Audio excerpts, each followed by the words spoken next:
अस्सलाम वालेकुम जी, मेरा नाम डॉक्टर अरसलान है और मैं FCPS FRCS consultant eye surgeon हूँ आइकॉन आई केयर क्लिनिक लाहौर में। आज का जो हमारा टॉपिक है वो तमाम उन टॉपिक्स की तरह डिपेंड करता है आपके सवालों के ऊपर जो कि आप हमसे पूछते रहे हैं। लेज़र से नज़दीक की ऐनक करेक्ट की जा सकती है या नहीं की जा सकती है, ये एक बहुत ही कॉमन क्वेश्चन है और इसका एक बहुत सिंपल जवाब है कि जनरली ऐसा पॉसिबल नहीं है।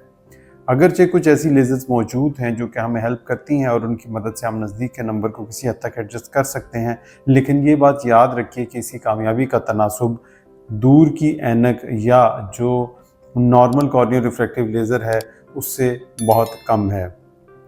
इस वजह से दुनिया के ज़्यादातर डॉक्टर्स का मानना यही है कि हम नज़दीक की ऐनक को मुकम्मल तौर पे या अच्छे तरीके से ख़त्म नहीं कर सकते हैं।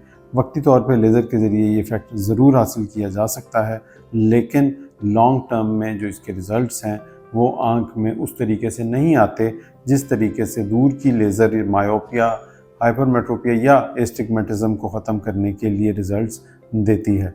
तो हम लोगों का जो ओपिनियन है ज़्यादातर डॉक्टर्स का वो यही है कि आम तौर पे नज़दीक के लिए जो बेस्ट सॉल्यूशन है वो ट्राईफोकल या मल्टीफोकल लेंसेज ही की शक्ल में आता है।